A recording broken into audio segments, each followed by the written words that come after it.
Hi, welcome to the Rave.com. I'm Donnie. I'm here with Corey Taylor of Hey. Slipknot, Stone Sour. And Many other yeah, things, I was gonna say, yes. and what's next? I guess. Right. Thanks for taking the time out of your Oh, day it's all to do good, this. man. Thanks for having me. How's the tour going so far? The tour's going great, to be honest. It's been so much fun. It's been everything I've ever wanted it to be and more. Because there's a little bit of structure to it, but it's also very extemporaneous, very spontaneous, and Yeah, I you're free to- love having a foot in each world like that. You Yeah. know, so. It's good to kind of have that I don't know what's going to happen next kind of feel to it, but Sure. at the same time knowing that you're really trying to put a show together. So even though Yeah. every show is different, you're trying to shoot for that same result, and it's Yeah. been fantastic. Yeah, that's got to be fun because like I'm sure tours get monotonous. Same song at this spot. It's here you yell to the crowd, but this you can. With the exception of basically stripping naked and running across the stage, what are you going to do? Yeah, yeah. So I mean, that's what I love about it. I mean, and the way it's formatted is that it's a little bit Rollins, a little bit Carlin, a little bit Dave Grohl. Yeah. So it's just, and it's everything I love to do is run my mouth and play acoustic tunes. So Yeah. there you go. Very cool.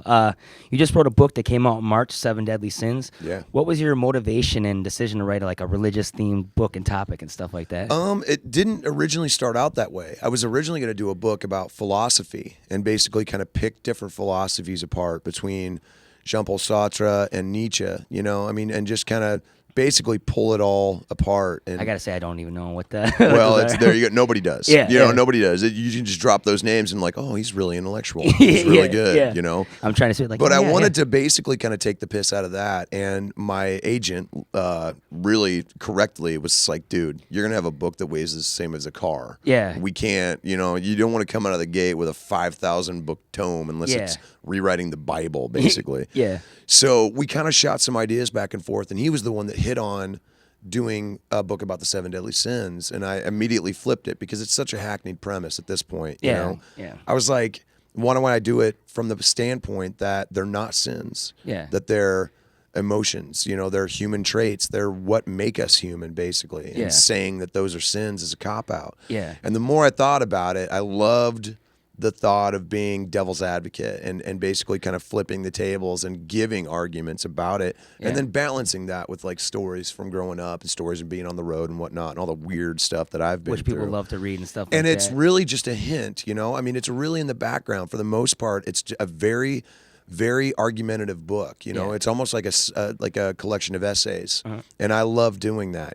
So it the more I thought about it, the more I got behind it, and it really came together Yeah. really quickly. So I didn't get a chance to read the book yet. I'm actually in the middle of Oh, Nikki way to- Sixx's way to book, fail but, on me, but man. I was gonna say, You're killing do me. you find a solution at the end? like, Yeah, basically. I mean, I come right out of the gate and say Yeah. that they're BS, Yeah. and the more I got into it, it was easier to make that kind of distinction, basically. And then I just kind of tied it together at the end. It's like, there it is. There's every reason that it's not. Have you So- gotten any like religious protests from? Not churches or yet, anything? not Yeah. yet. It's actually funny. I was doing an interview with a guy, and he was like, "You do realize your book is number 50 on the Christian reading list?" What? And I'm Really? like, "Excuse me? Yeah. What did I do wrong?" yeah. So it's pretty sweet, man. Yeah. I love the fact that it's out there and it's getting people to talk, Yeah. because at the end of the day, I'd rather have people talk about something like that than discuss something stupid like Yeah, mundane. Kardashian's wedding and Yeah. subsequent divorce. The dumbing down of America, There's right better there. things to do than talk about that crap. Yeah, right on. You're in the bands Stone Sour and Slipknot. Indeed. And you're doing this acoustic tour now, the spoken word. You're doing literary works now. Wow, what's your next project? Do you have other projects in the works? or- I plan to run for president. After everything else, I could see that. No. Now, everybody asks me, it's like, when are you going to run for some kind of office? It's like, why would I take the cut and pay? Yeah, exactly. There's so many things that I want to do. Like, I want to act, but I don't want to be a star. You Yeah. know, like I just want to do something in the background. Kind of you like know? what the Red Hot Chili Peppers, they do little Kind things of, here and yeah, there. yeah. You know, I'd love to be like the body on CSI or Yeah, something. You know, yeah. it's just like, oh, well, he was obviously shot from 200 yards away, and then they zoom into my wound. Yeah. I think that'd be awesome. Yeah. You know. But me and Clown are actually working on starting our first film production company, and Very cool. kind of taking our weird take on music and putting it towards films Oh, and that'd be whatnot. interesting. Because between my love for story and his love for art and direction, Yeah. I think we'll be able to really shake things up and put some movies out there that not only people want to see, but are different, man. Yeah. It's a different spin, you know? See, I don't like a lot of the Hollywood stuff. I love the campy B movie kind of stuff. See, I'm and the stuff same like that. way. Yeah. But I love good big movies, Yeah, you know? yeah. But I hate when people basically turn the machine on and they just redress all the crap. Yeah. I'm very, very happy about the fact that the remakes of Footloose and Conan bombed. Yeah, I'm yeah. very happy. That gives me hope for the taste of America right now. Totally. I was just having this conversation with a friend the other day, Yeah. a film buff, about that.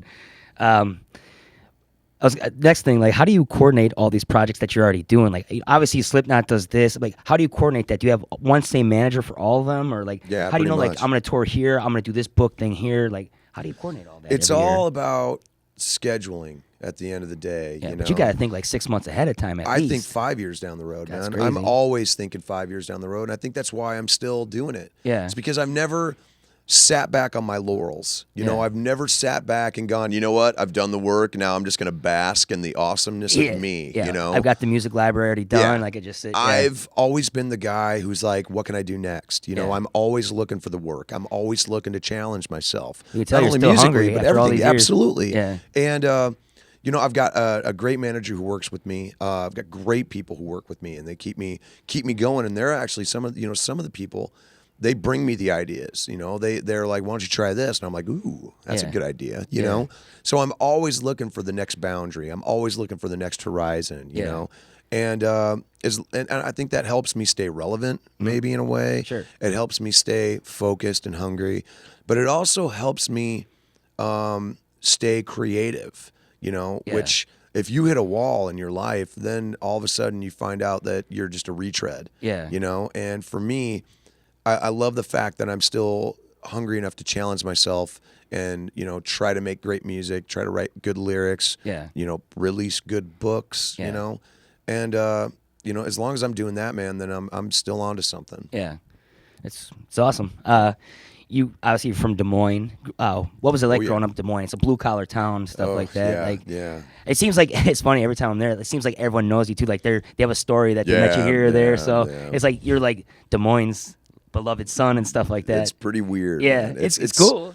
Growing up there wasn't a great thing, obviously. I mean, it was very desolate, you Yeah. know, not only culturally, but just mentally for Yeah. the most part. I mean, you fought a lot of the cliched prejudices and whatnot. Sure. I was, you know, I grew up both with long hair and then having, you know, multicolored mohawks and whatnot. I'm So sure I you was got a very lot of much crazy looks into growing up. music and whatnot, you know, music, counterculture, stuff like that. And it sucked because we had to leave town to go find this stuff. You know, Yeah. we'd drive to Omaha, Minneapolis, Chicago, Sure. you know, just to find the stuff that we wanted to listen to. Yeah.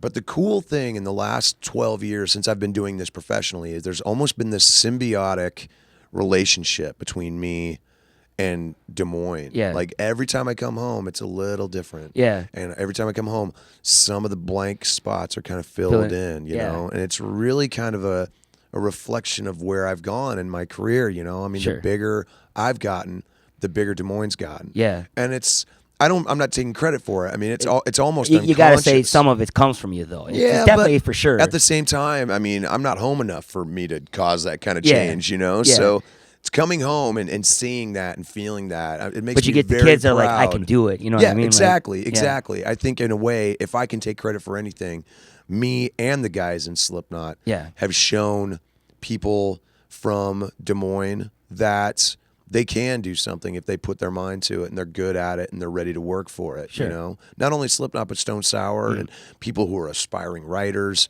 people who are aspiring to have a career doing something. Yeah. You know, I'm very proud of that. That, you know, maybe we've done a little good for the people who, you know, are looking for something like that in their lives. Yeah. Right on.